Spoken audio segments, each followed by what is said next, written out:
இல்லை நான் முதலமைச்சர் பதவியை விட்டு கொடுக்க தயார், திமுக வீட்டுக்கு அனுப்ப தயார். அப்போ கொள்கை எதிரியெல்லாம் என்ன சார் ஆச்சுன்னா வெக்கப்பட்டுக்கிட்டு தலையில் முக்காடு போட்டுக்கிட்டே விஜய் போகணும், அவருடைய பிம்பம் உடைபடும். இல்லை நான் இப்படி ஒரு கடிதம் எழுதிய பிறகு சென்னை உயர்நீதிமன்றம் இப்படி ஒரு தீர்ப்பை வழங்கியது தவறு. துணிச்சல் இருந்த அனுராக் தாக்கூரை சொல்லுங்க. திமுகவை எதிர்க்கணுங்கிற அந்த காமன் பிளாட்ஃபார்ம்ல எல்லாம் ஒன்று சேர்றாங்க, விஜய்க்கு கை கொடுக்குற மாதிரி நடிக்கிறாங்க. விஜய் தான் உஷாரா இருக்கணும். மாவட்ட செயலாளரை கைவிடுறாங்க அப்படிங்கிறத பார்க்க முடியுது. அந்த கட்சிக்காரரோட மாவட்ட செயலாளரோட மனைவியே சொன்னாங்கல்ல, யாராவது ஒருத்தரையாவது கத்தி காயத்தோட கத்தி குத்து காயத்தோட பார்த்தோமா? தாவேக்கா தொண்டை தானே கிளிப்பட்டான். நிறைய வீடியோ வந்திருக்கு. அவன் வந்திருக்கணும், வெளியில் வந்திருக்கணும். தாவேக்கா தொண்டை இன்னைக்கு விஜய் மேலே உயிராக இருக்கிறவன் என்ன வந்து சொல்லியிருப்பானே. இப்போ விஜய் இனிமேல் பிரச்சாரத்துக்கே போகக்கூடாது அப்படின்னு நம்ம யாரும் சொல்லலை. அரசாங்கம் அப்படி ஒரு முயற்சி எடுத்தால் தப்பு தான். விஜயை இனிமேலும் ஆதரிக்க போகிற ரசிகர்களும் சரி, பொதுமக்களும் சரி, தங்களை சுய பரிசோதனை பண்ணணும்.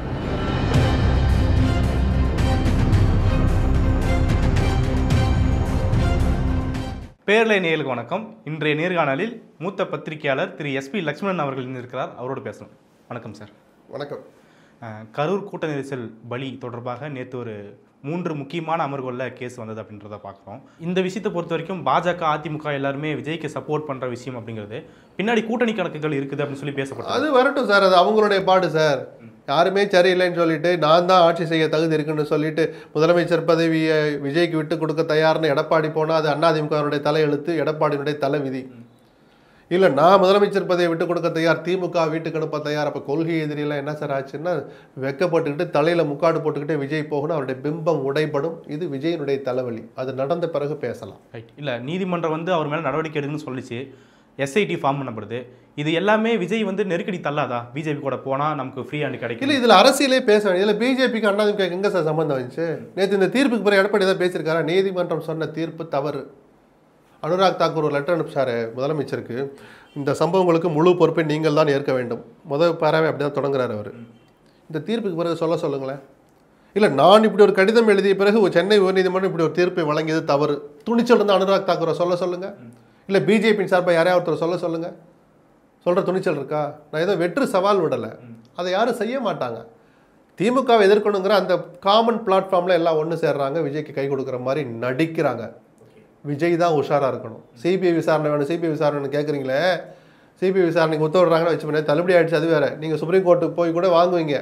உங்களுக்கு புதிய நட்புகள், புதிய தோழமை அதுக்கு உதவி பண்ணலாம். வாங்கி வச்சுக்கிட்டு உங்களை ரிவிட் அடிப்பாங்க. அப்போ தெரியும் விஜய்க்கு அரசியல்லாம் என்னன்னு. நடக்கட்டும், அப்புறம் பேசுவோம். அதான் கூட்டணி தாண்டி, கொள்கை அளவிலான கூட்டணி, தேர்தலுக்கான கூட்டணி, அதெல்லாம் தாண்டி பேக்கப்புக்கு பிஜேபி கூட ஒரு சப்போர்ட் இருந்தால் என்ன? இப்போ ஆதவர்ஜனா என்எஸ்டியோட தனி விமானத்தில் போகிறத பார்க்க முடியுது. அதெல்லாம் ஒரு விஷயத்தை ஏற்படுத்தாதா? அது பேக்கப்பில் பிஜேபி இருந்துகிட்டே இருக்காங்க அப்படின்னு தோட்டம். அதை மக்கள் கவனிக்கணும். அது நடந்த பிறகு பேசுவோம். இப்போ நம்ம இந்த விஷயங்களை பேசுகிற போது அரசியலை பூத்துறதுல எனக்கு உடன்பாடு இல்லை. அரசியல் லாப நஷ்டங்களை பார்க்குற விவகாரம் இது அல்ல. இது 41 பேர் உயிர் சம்மந்தப்பட்டது. நாளைக்கு பறிபோகாமல் ஒரு உயிர் கூட பறிபோகக்கூடாதுங்கிற அந்த உணர்வு சம்மந்தப்பட்டது தான் நம்ம பேசிகிட்டு இருக்கோம். விஜய் அங்கே போனால் என்ன ஆகும், அதை பற்றி நானும் பல நேரங்களில் பேசியிருக்கேன். இந்த இன்டர்வியூவில் பேச எனக்கு மனசே வரலை. அது நடக்கட்டும், நடந்த பிறகு அப்போ பேசலாம். அது அவருடைய தனிப்பட்டது. தன்னை பாதுகாத்துக்கிறதுக்காக அவர் போகிறாருன்னா அப்போ அரசியல், உன் கொள்கை என்னாச்சுன்னு மக்களும் அவர் பின்னால் போகிற ரசிகர்களும் தான் அதை கேள்வி எழுப்பிக்கணுமே தவிர அவர் இந்த நிலைப்பாட்டை எடுக்கக்கூடாதுன்னு சொல்கிறதுக்கு நமக்கு உரிமை கிடையாது. பிஜேபியோடு தான் நான் போவேன் சொல்கிற உரிமை விஜய்க்கு இருக்குது சார்.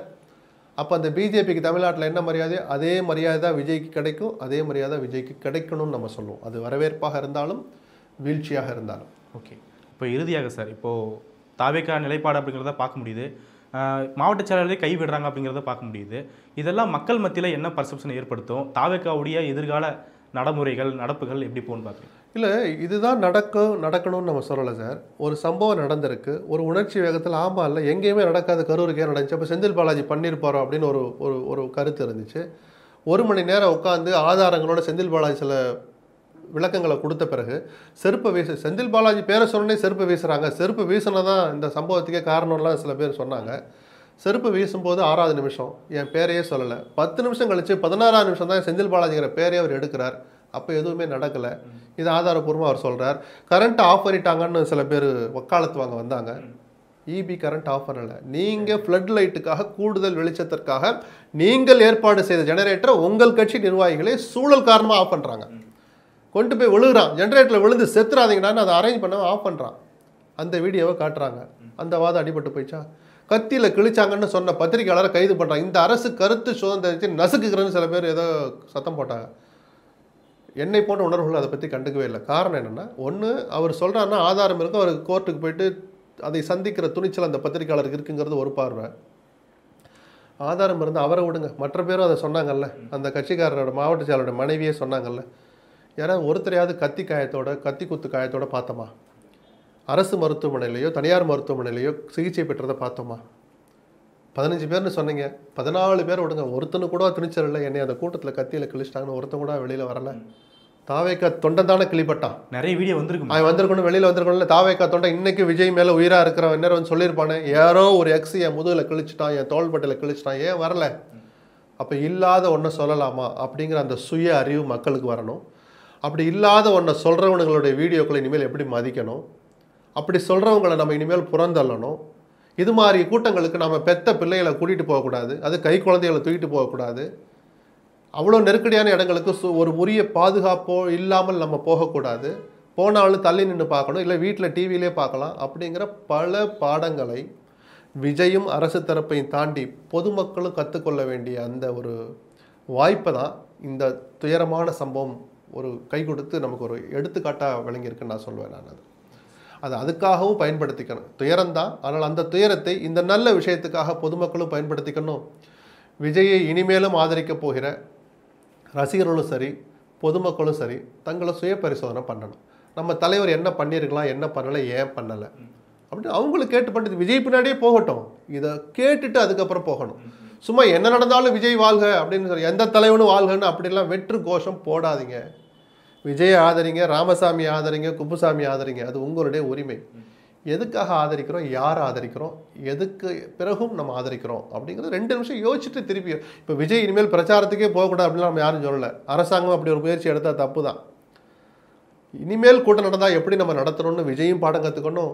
அது எந்த மாதிரி பாதுகாப்பு ஏற்பாடுகள் நம்ம செய்யணும், செய்ய தவறுனா நம்ம தலையிலே வந்து குற்றாங்களே என்ற காவல்துறைக்கு ஒரு பயம் இருக்கணும். அரசாங்கத்துக்கும் அதுக்கு பொறுப்பு இருக்குது. அந்த மாதிரியான கூட்டங்களுக்கு போக போகிற பொதுமக்களுக்கும் இனிமேல் 2 மடங்கு பொறுப்பு இருக்குது. உங்கள் உயிரை விட வேறு எதுவுமே முக்கியம் கிடையாது இந்த நாட்டில். ரைட், நிறைய முக்கியமான விஷயங்களை பார்த்துட்டீங்க சார். உங்களுடைய நேரத்துக்கும் கருத்துக்கும் மிக்க நன்றி சார். நன்றி.